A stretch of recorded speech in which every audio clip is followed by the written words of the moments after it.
أعوذ بالله من الشيطان الرجيم بسم الله الرحمن الرحيم الحمد لله رب العالمين الصلاة والسلام على أشرف الأنبياء والمرسلين سيدنا ونبينا وشفيع ذنوبنا بالقاسم محمد صلى الله على محمد وعلى آله الطيبين الطاهرين المعصومين المظلومين المنتخبين المنتجبين ولعنة الله على أعدائهم أجمعين أما بعد فقد قال الإمام الصادق عليه الصلاة والسلام اللهم صل على محمد وعلى اللهم خص أنت أول ظالم باللعن مني وابدأ بي أولا ثم الثانية والثالثة والرابعة اللهم لن يزيد خامسة ولعن عبيد الله بن زياد وابن مرجانة وعمر بن سعد وشمرة وعلى أبي سفيان وعلى زياد وعلى مروان إلى يوم القيامة صلوات فرد محمد وعلى محمد صلى الله على محمد وعلى محمد.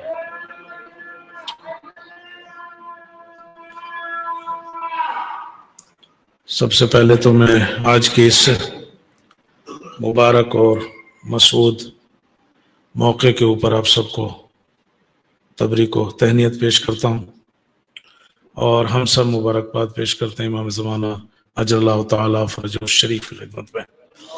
اللہم صلی علی محمد وعلی محمد. ہم اور آپ جانتے ہیں کہ یہ جو خوشی ہے اس کو کئی ناموں سے یاد کیا جاتا ہے. کہیں کنڈے کہا جاتا ہے اس کو، خاص طور سے بر صغیر کے اندر، جیسے ہندوستان، پاکستان، کنڈوں کی نیاز. کنڈے اصل میں وہ مٹی کا برتن ہوتا تھا اور اس میں پوریاں اور کھیر جو ہے وہ بنا کے رکھی جاتی ہے، تو اس لیے اسے کنڈوں کی نیاز کہا جاتا ہے. اور بعض جگہ نظر امام صادق یا نیاز امام صادق علیہ السلام کے نام سے جو ہے وہ صلی اللہ علیہ محمد اس کو جو ہے وہ پکارا جاتا ہے. اور بہرحال جہاں جہاں بھی یہ بر صغیر کے لوگ جو ہے وہ پہنچے ہندوستان اور پاکستان کے، انہوں نے اس جگہ پہ اس کو جو ہے وہ منایا اور مناتے چلے آ رہے ہیں. اس کے منانے کی ایک وجہ جو ہے وہ جو تاریخ میں بھی ہے اور ابھی تو سبھی سمجھ گئے ہیں کہ مرگ معاویہ جو ہے وہ کہا جاتا ہے کہ معاویہ جو ہے وہ آج کی شب جو ہے وہ مرا، آج کی رات مثلا مرا. اور اس وجہ سے بہرحال یہ کہ مرا کہ نہیں مرا، یہ بہانہ ہمارے لیے ہو جاتا ہے کہ ہم اس کے سلسلے سے تھوڑی سی بات جو ہے وہ کر لیتے ہیں کہ کیسے جو ہے وہ ایک زندگی گزاری ہے. تو یہ بنی امیہ کا خاندان ہے، اور بنی امیہ کی خصوصیت یہ رہی ہے تاریخ میں جب ہم دیکھتے ہیں کہ وہ حکومت اور قدرت اور طاقت میں رہنا چاہتے ہیں ہمیشہ. یہ ان کی خاصیت رہی ہے. اگر آپ دیکھو تو اسلام سے پہلے بھی بنی امیہ، خصوصاً ابو سفیان، جتنی بھی جنگیں ہوئی ہیں ان سب میں سرداری جو ہے وہ ابو سفیان کی طرف سے تھی مثلا. اور مکے میں کہ وہ صاحب جو ہے وہ قبیلوں کے سردار ہیں اور کیا ہیں، تو ہمیشہ قدرت میں رہنا چاہا انہوں نے اسلام سے پہلے بھی. اور اگر آپ اسلام کے بعد دیکھو کہ جب یہ لوگ مسلمان ہو گئے زبردستی، یعنی کہ مجبوراً مسلمان ہوئے فتح مکہ کے بعد، رسول اکرم نے جب مکے کو فتح کیا تو اس کے بعد یہ مجبوراً مسلمان ہو گئے چونکہ اب کوئی راستہ نہیں بچا تھا. تو اس کے بعد بھی ان کی یہی خواہش رہی کہ یہ کسی طرح قدرت اور طاقت میں آ جائے. اور یہی ہوا جب عثمان آیا تیسرا خلیفہ، تو وہ بنی امیہ میں سے ہی تھا، اور اسی وجہ سے ابو سفیان اس کے پاس پہنچا اور اس نے کہا کہ بھتیجے، یہ جو حکومت ملی ہے یہ جانی نہیں چاہیے. اب اب جب یہ آ گئی ہے ہمارے ہاتھ میں تو یہ جانی نہیں چاہیے. اور اس کے لیے اس نے کہا کہ ایک مثال دی، جیسے گیند ہوتی ہے، گیند بال جو ہوتی ہے، کہ وہ جس طرح ایک دوسرے کو پاس کرتے ہیں نا لوگ کھیل میں، تو کہ اب یہ حکومت جو ہے وہ ایسے ہی ایک دوسرے کو پاس کرتے رہو، یعنی تم سے اس پہ اور اس پہ اس پہ، اپنے ہی خاندان میں اس کو جو ہے وہ رہنا چاہیے، یہ باہر نہیں جانی چاہیے. تو ان کی خصوصیت یہ تھی کہ یہ حکومت قدرت میں رہنا چاہتے تھے. اور وہ اسلام سے پہلے کی تاریخ آپ دیکھ لو، چاہے اسلام کے بعد کی تاریخ دیکھ لو.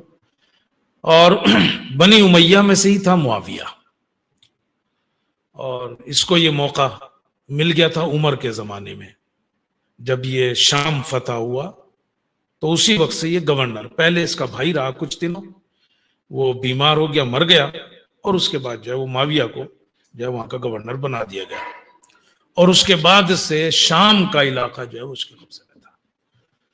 اب ظاہر سی بات ہے، اس کا باپ ابو سفیان جو عثمان سے یہ کہہ رہا تھا کہ بھائی یہ جانا نہیں چاہیے، تو اس کے بھی دماغ میں یہی چل پڑا کہ بس اب میں عثمان کے بعد خلیفہ میں بن جاؤں، عثمان کے بعد خلیفہ میں بنوں گا، میں اس کا چچا زاد بھائی ہوں. اور اس نے اپنے دماغ میں یہ بات جو ہے وہ سجا لی پوری طریقے سے، صاحب یہ حکومت اور خلافت جو ہے وہ مجھے ملنی چاہیے عثمان کے بعد. اچھا، وہاں اسے پورا موقع بھی ملا تھا چونکہ شام کے اندر، اور اس نے اپنا رہن سہن ویسا ہی بنایا جیسے ایک بادشاہ اور خلیفہ جو ہے وہ بناتے ہیں. ملتا ہے کہ عمر جو ہے وہ ایک بار مصر جا رہا تھا، تو شام کو ہوتے ہوئے گزرا، شام سے، دمشق سے، تو اس نے بڑا زبردست استقبال کیا عمر کا.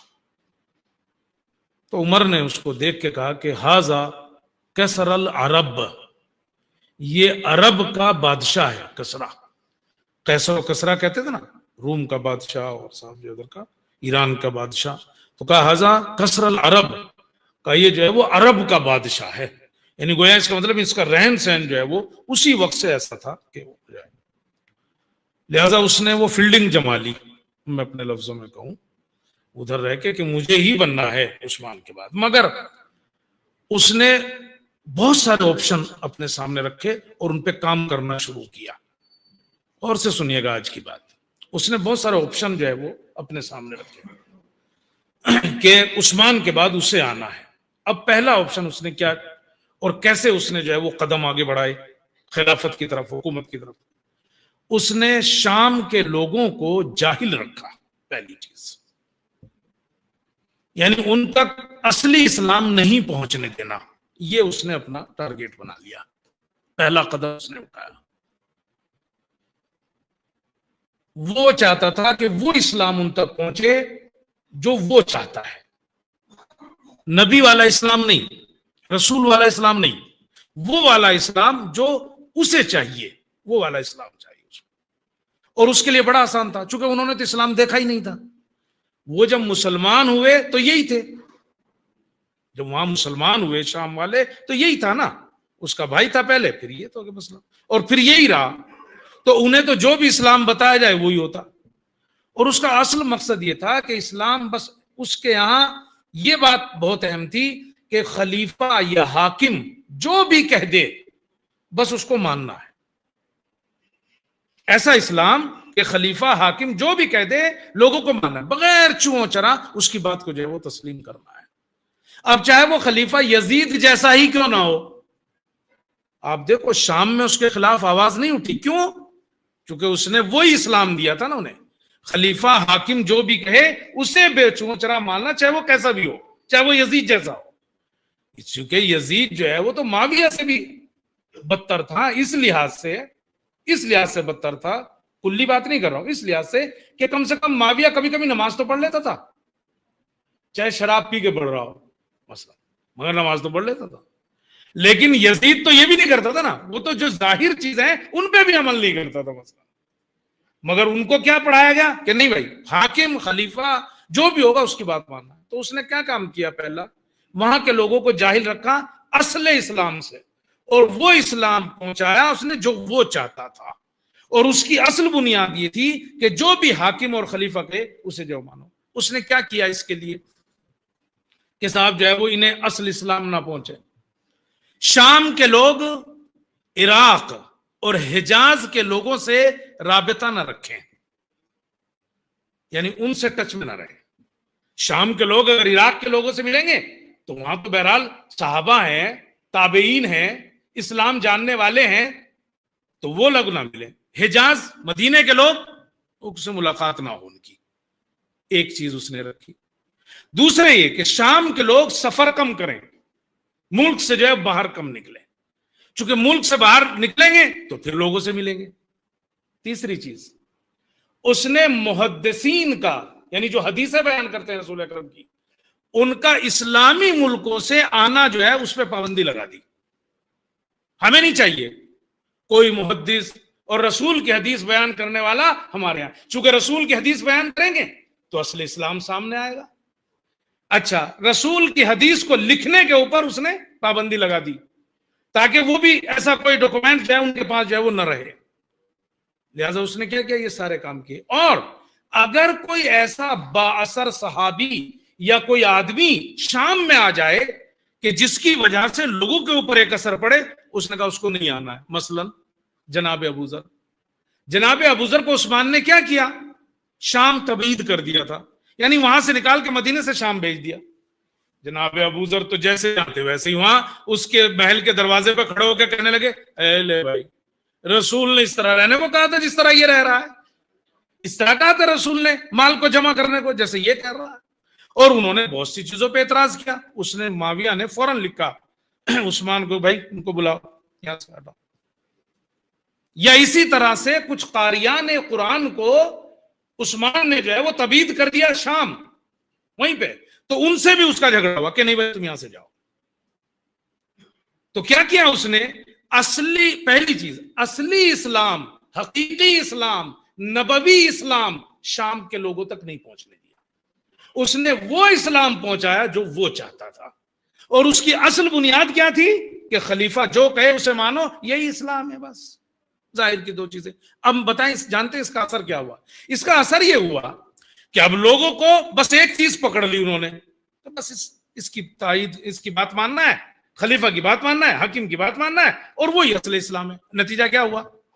اب اس نے کیا کیا، صفین جاتے ہوئے جمعے کی نماز بدھ کو پڑھا دی۔ مشہور ہے نا، جمعے کی نماز کب پڑھائی؟ بدھ کو پڑھا دی۔ اور کمال کی بات دیکھیے، سب نے پڑھی، کسی نے اعتراض بھی نہیں کیا۔ اور جانتے ہیں اس نے کیا کہا؟ اصل میں ہم جنگ کے لیے جا رہے ہیں، وہاں موقع نہیں ملے گا جمعے کو، اس لیے آج ہی پڑھ لیتے ہیں۔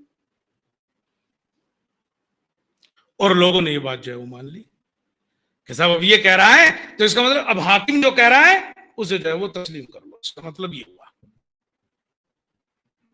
اچھا، اب اس نے اور کیا کیا؟ مثلا لوگوں کو ٹیسٹ کرتا تھا باقاعدہ، ان کی عقل جو ہے وہ ایسا تو نہیں کہ ادھر ادھر نہ بھاگ جائے۔ شام سے، عراق سے ایک آدمی وہ اپنا اونٹ لے کے آ گیا ادھر، اور صاحب جو ہے وہ ایک شامی نے کہنے لگا یہ تو میرا اونٹ ہے، اور اس پہ قبضہ کر لیا۔ اور بحث ہونے لگی، میں تیرا کہاں سے اونٹ آیا؟ میرا ہے۔ معاویہ تک بات پہنچ گئی۔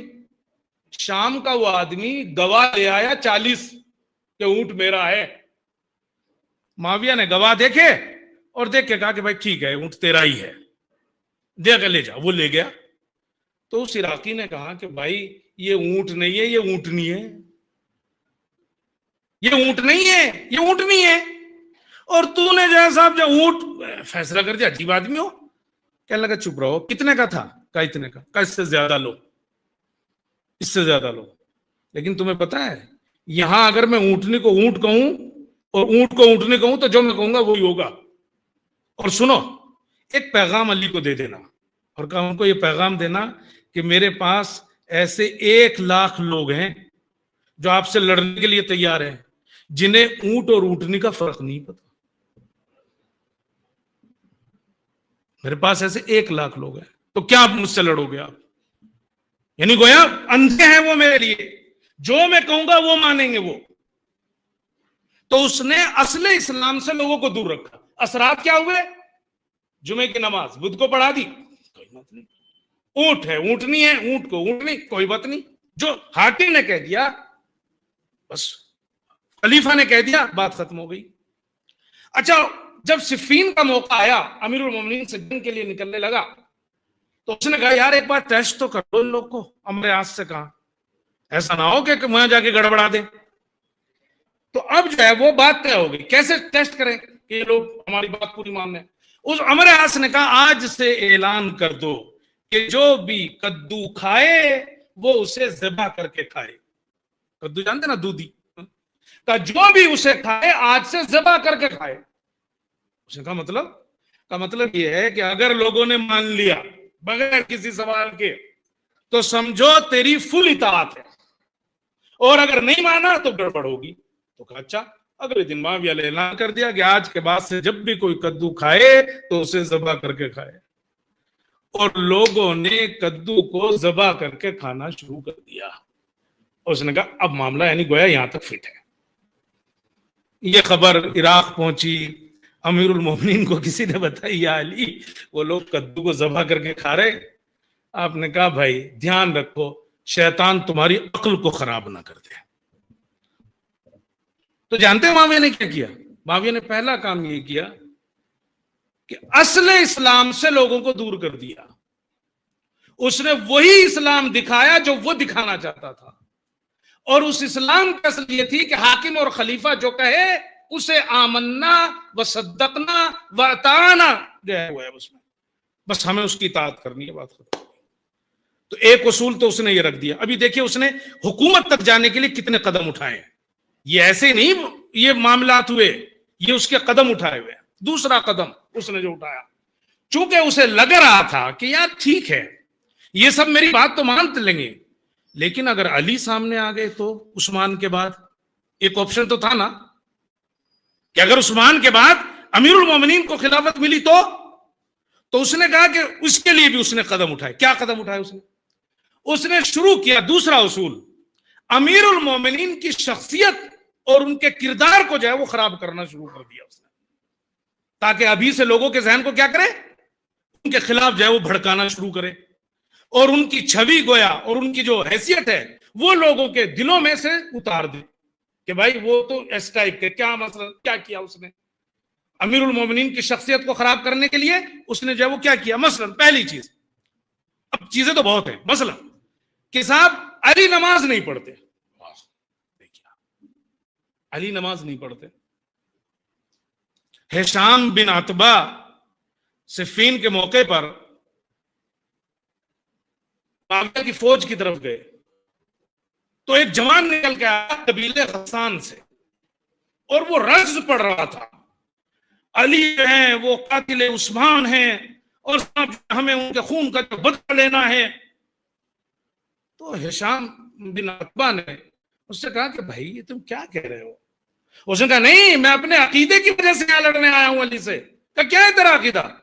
کہا تمہارا رہبر نماز نہیں پڑھتا اس لیے میں لڑنے آیا ہوں. یہ اس نے وہ تیاری کرا رکھی تھی معاویہ نے، تمہارا رہبر جو ہے وہ نماز نہیں پڑھتا اس لیے میں آیا ہوں جو ہے ان سے لڑنے کے لیے. اس نے کہا یار تجھے پتا بھی ہے علی کون ہے؟ اور پھر اس نے پلٹ کے کہا کہ علی وہ ہیں جنہوں نے سب سے پہلے رسول کے پیچھے نماز پڑھی ہے. یعنی سب سے پہلے اگر کسی نے رسول کے پیچھے نماز پڑھی ہے تو وہ علی ہے، اور تو ان کے بارے میں بس. تو اس نے کہا ذکر علی، مجھے تو یہی بتایا گیا تھا، مجھے تو یہی بتایا گیا. تو اس نے کیا شروع کیا؟ امیر المومنین کی شخصیت کو ڈاؤن کرنا. نماز نہیں پڑھتے. اس سے آگے امیر المومنین تو کافر ہیں، اب اس کے بعد تو کچھ نہیں رہا نا کہ وہ تو کافر ہیں. اور وہ جاہز لکھتا ہے کہ نماز کے خطبوں کے بعد، جمعے کے خطبے جو ہوتے تھے اس میں جو خطبوں کے بعد وہ کیا کرتا تھا کہ علی تو کافر ہیں، انہوں نے دین کے راستے کو بند کر دیا ہے، معاذ اللہ، میں اس کے لفظ دوہرا رہا ہوں، معاذ اللہ، وہ خدا ان کے اوپر جو ہے شدید ترین مثلا لعنت کرے اور ان کے اوپر شدید ترین عذاب ہو، معاذ اللہ. یہ معاویہ کہتا تھا. تو اس نے دوسرا کام کیا؟ بے نمازی بنا دیا، کافر بنا دیا. اس کے بعد اس نے امیر المومنین کی شخصیت کو گرانے کے لیے اور جو ہے وہ قدم اٹھائے. مثلا اس نے لعنت بھیجنا ہے، کہا صاحب لعنت بھیجو ان کے اوپر. منبروں سے لعنت بھیجو. اب آپ دیکھو یہ کتنا بڑا کام تھا, چھوٹا کام نہیں تھا.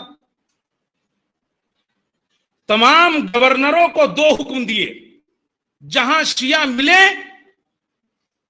علی کے نظریے کو ماننے والے قتل کرو, صرف قتل نہ کرو,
چالیس سال میں اتنا یہ لعنت کی گئی کہ آپ جانتے ہیں وہ جو بچے تھے وہ جوان ہو گئے, جو بدعت تھی وہ سنت بن گئی. اور اسی لیے ملتا ہے کہ جب عمر بن عبد العزیز آیا, بنی امیہ کا 6ٹھا خلیفہ عمر بن عبد العزیز, اس نے کہا صاحب آج سے ممبروں پہ لعنت بند. تو لوگوں نے کہا ارے یہ کون سی بدعت کر رہا ہے بھائی, یعنی بند کرنے کو بدعت بتا رہے تھے لوگ, اتنا ذہن میں آ گیا تھا ان کے. اس نے کہا یہ کون سا گناہ کر رہا ہے عمر بن عبد العزیز کہ لعنتوں کو بند کر رہا ہے ممبروں سے. ایک بات اور کہہ دوں, کبھی شاید نہ سنی ہو, آپ نے یہ سنا ہوگا کہ عمر بن عبد العزیز نے اپنے زمانے میں لعن بند کی ہے, لیکن جانتے کیا ہے, تاریخ سے یہ گواہی ملتی ہے اس نے صرف ممبر سے لعن کرنے کو منع کیا ہے, لیکن ویسے لعن بند کرنے کا کوئی حکم عام نہیں تھا. یعنی ممبر سے منع کیا, کوئی گواہی نہیں ملتی کہ اس نے عام طور پہ منع کر دیا کہ بس آج سے لعن نہیں ہوگی. ممبر سے منع کیا کہ ممبر سے مت کہنا, ہاں یہ تو ہمیں دیکھنے کو ملا کہ اگر کسی نے عثمان کو یا معاویہ کو برا کہا تو اس نے سزا دی اس کو, لیکن اگر کسی نے علی کو برا کہا تو ہمیں تاریخ میں نہیں ملتا کہ اس نے اس کو سزا دی ہو. اس کا مطلب یہ ہے کہ ہو سکتا ہے ممبر سے بند ہوئی ہو مگر نیچے پھر بھی جاری رہی ہو. تو جانتے ہیں کیا اس نے کیا کام کیا, لعنت کو رسم بنا دیا ممبروں سے امیر المومنین کی شخصیت کو جو ہے وہ کم کرنے کے لیے. ایک کام اس نے کیا کیا امیر المومنین کی گھڑی کی طرح بھائی, امیر المومنین کی شخصیت کو ڈاؤن کرنے کے لیے, اور اس نے کیا کیا, وہ حدیثیں گڑوائی اپنی فضیلت میں بنی امیہ کی, اور امیر المومنین اور اہل بیت کی منقصت میں مذمت میں ان کے لیے حدیثیں گڑوا دی. اور کیسی کیسی حدیثیں گھڑی ہیں صاحب, وہ سب اپنے حساب سے چل رہا تھا. دیکھیں اس معاویہ کا دماغ سمجھیے آپ, معاویہ کا دماغ سمجھیے.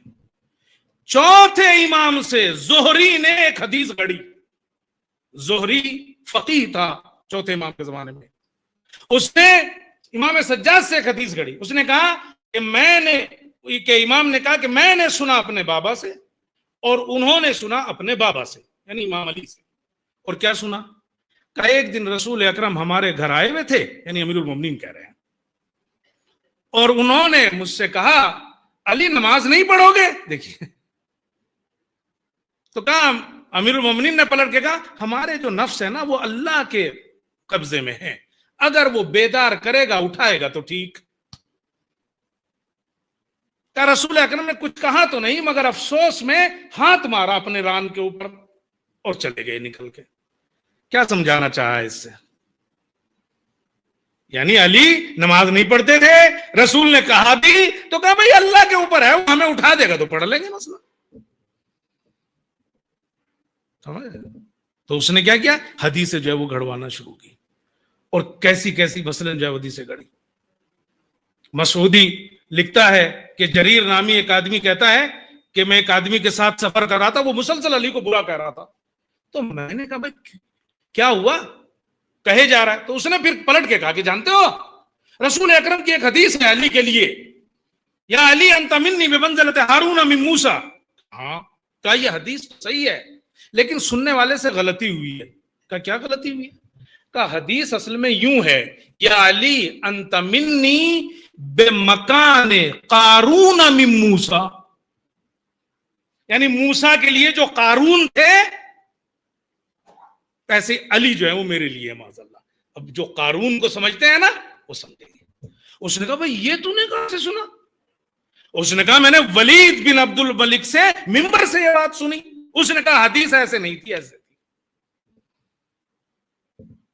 تو دو کام ہو گئے. پہلا کام شام کے لوگوں کو جاہل رکھا, وہ اسلام دیا جو خود چاہتا تھا. اس اسلام کی اصل کیا تھی کہ جو میں کہوں وہ مانو. اس کو ڈر لگا تھا کہ عثمان کے بعد کہیں علی نہ آ جائیں, اگر آئے گا تو کیا ہوگا. اس نے دوسرا قدم یہ اٹھایا, اسی وقت سے شام میں علی کی شخصیت کو چھوٹا کر کے جو ہے وہ دکھانا شروع کیا. نماز نہیں پڑھتے, کافر ہیں, فلاں ہیں, فلاں ہیں, فلاں ہیں. اچھا اب عثمان کا زمانہ چل رہا تھا اور وہ یہ تمام سوچے ہوئے بیٹھا تھا کہ بھائی ابھی میں عثمان کے بعد خلیفہ میں ہو جاؤں گا. لوگوں نے عثمان کے خلاف بغاوت کر دی. آگے میں اپنی بات پہ ختم کر رہا ہوں. اتنی غور سے سنو گے تو پھر مجھے پڑھنا پڑتا ہے زیادہ نا, تھوڑا سا ادھر ادھر کر لیا کرو اوپر نیچے, تاکہ مجھے اندازہ ہو سن نہیں رہے. اور جب مجھے اندازہ ہوگا سن نہیں رہے گے تو میں خود ہی ہٹ جاؤں گا. تو جو ایک صلوات پڑھ لو.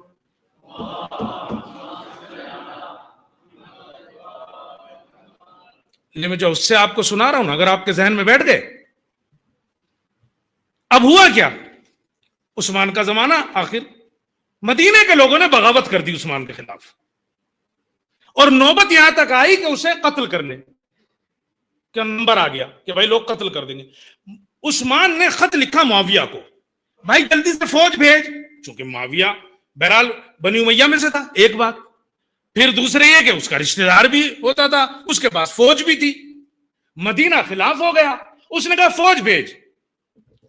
معاویہ نے دیری کی فوج بھیجنے میں. کیوں؟ کیونکہ وہ لگائے بیٹھا تھا اچھا نہ مر جائے, چونکہ یہ قتل ہوگا تو پھر کیا ہوگا, میں خلیفہ بن جاؤں گا, اور اچھا ہے نا یہ مر جائے, اس کو جو ہے وہ قتل کر دیا جائے. لہذا اس نے پلاننگ کی پوری, فوج کو بھیجنے میں تاخیر کر دی, اور ادھر لوگوں نے عثمان کو بیعال ختم کر دیا. اب یہ جو لے کے چلا تھا کہ عثمان کے بعد میں, وہ مسئلہ خراب ہو. کیوں؟ چونکہ لوگوں نے فوراً عثمان کے بعد علی کی بیعت کر لی.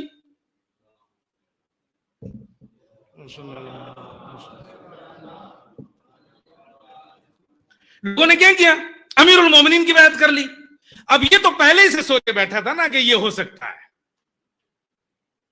یہ ہو سکتا ہے, اسی لیے اس نے امیر المومنین کی شخصیت کو کیا کیا تھا, اتنا جو ہے وہ گھٹا کے پیش کیا تھا. اب ہوا کہ یار یہ تو علی کی بیعت ہو گئی. اب امیر المومنین کی بیعت ہو گئی تو اس نے سوچا کہ اب اس کا تیسرا پلان جو ہے وہ شروع ہوا, اور اس نے کہا کہ علی کو حکومت تو مل گئی, مگر میں علی کو مضبوط نہیں ہونے دوں گا, چونکہ علی ویسے بھی خلیفہ بن گئے, مجھے تو قبول کرنے سے رہے, مجھے نہیں قبول کریں گے. امیر المومنین نے تو جیسے ہی بنے ویسے ہی جریر کو خط دیا اور کہا جاؤ.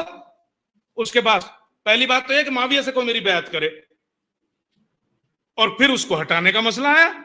وہ تو ایک منٹ کے لیے بھی امیر المومنین اپنے حکومت میں ایسے نکموں کو نہیں رکھ سکتے. لہذا جب وہ گیا نا جریر وہاں, تو اس نے اسے بھی بہکانے کی کوشش کی, اور وہ پلان اس کا تیسرا, ہمارے ہوتا تھا اے بی, اس کا سی بھی تھا. اور اس نے ایسے شروع کیا کہ بھائی تم آئے علی کی بیعت لینے, علی تو خود قاتل عثمان ہے.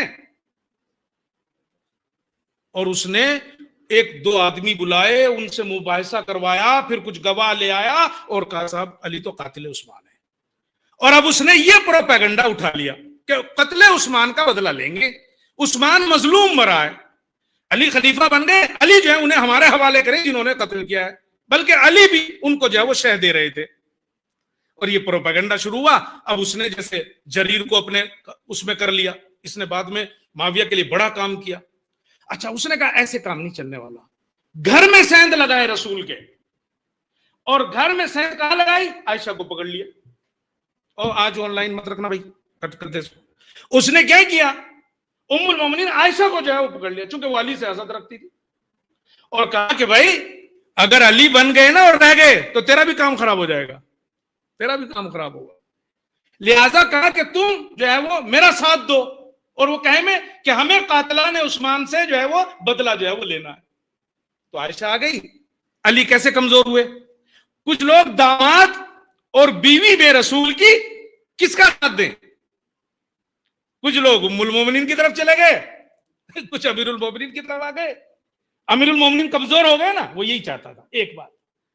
پھر اس نے کہا نہیں، ابھی بات نہیں بنے گی۔ اس نے طلحہ اور زبیر کو پکڑا، غور سے سنیے گا، بس ختم کر رہا ہوں۔ طلحہ اور زبیر کو پکڑا۔ طلحہ اور زبیر بڑی شخصیت تھے اسلام کی، بڑے صحابیوں میں ان کا نام آتا تھا۔ امیر المومنین کی پہلے بیعت کر لی تھی، لیکن پھر بیعت توڑ دی، کیونکہ جو یہ چاہتے تھے امیر المومنین نے وہ دیا نہیں، کہ کوفہ اور بصرے کی حکومت امیر المومنین نے وہ دیا نہیں۔ اس نے انہیں خط لکھا، سنیے معاویہ کیا ہے۔ اس نے خط لکھا زبیر کو، اور لکھتا ہے بندہ خدا زبیر، امیر المومنین کے لیے معاویہ کا سلام۔ آپ سمجھے نہیں اس بات کو؟ امیر المومنین کے لیے مطلب یعنی بھائی تمہیں خلیفہ بن سکتے ہو تم۔ اور پھر کہتا ہے، خط میں لکھتا ہے کہ میں نے شام کے لوگوں سے تمہارے لیے بیعت لے لی، اور تمہارے بعد کے لیے زبیر، تمہارے بعد کے لیے طلحہ کے لیے بیعت لے لی، یعنی تمہارا جانشین وہ ہوگا۔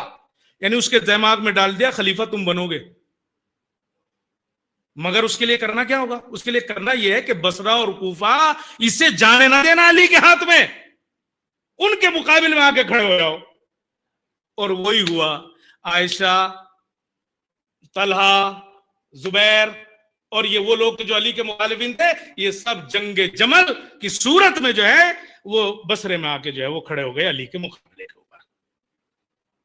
اچھا، معاویہ کے لیے نتیجہ کچھ بھی ہوتا، دونوں میں بہتری تھی، دونوں میں بہتری تھی۔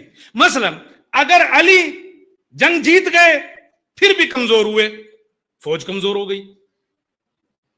علی جنگ ہار گئے، طلحہ اور زبیر مارے گئے، بیچ کے دو رکاوٹیں ختم ہو گئی جو خلیفہ بن سکتے تھے۔ پھر اسے تیاری کرنے کا موقع مل گیا علی سے جنگ کرنے کی، اتنی دیر تو یہ لڑے نا، اس کے بعد جنگ کرنے کی، اپنی فوج کو جو مضبوط کر لیا اس دوران۔ تو اس کا چاروں طرف سے فائدہ تھا، اور آپ دیکھو یہی ہوا۔ امیر المومنین کے مقابلے میں جب یہ آئے طلحہ و زبیر، یہ دونوں مارے گئے، ایک جنگ میں مارا گیا، ایک بعد میں مارا گیا، تو یہ بھی ہٹ گئے۔ امیر المومنین کی فوج جو ہے وہ بھی کمزور ہو گئی، اور صاحب اس نے وہ دو پھاٹ جو ہیں وہ کر دیے اس کے اندر۔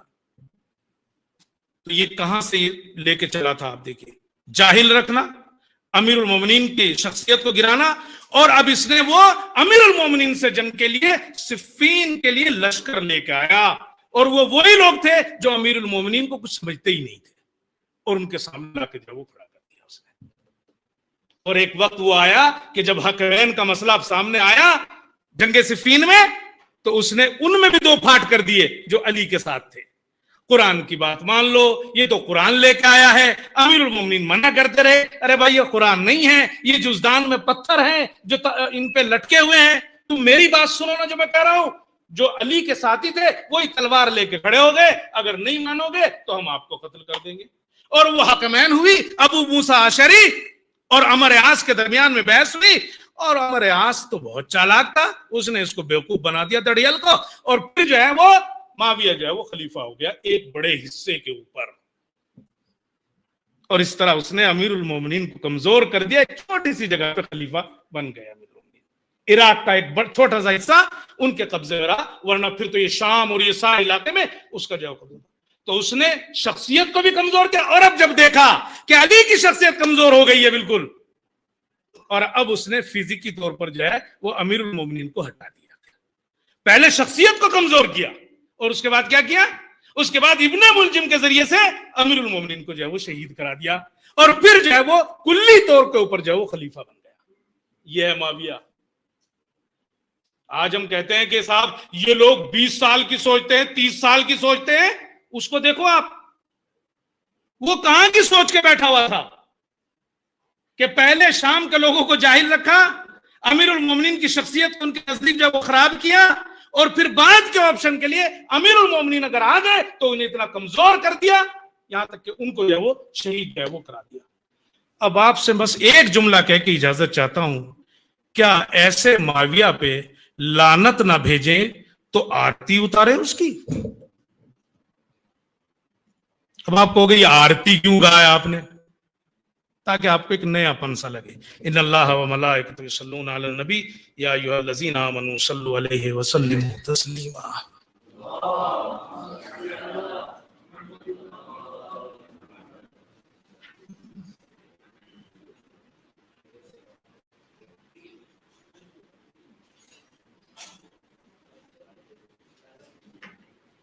محمد وآل محمد صلوات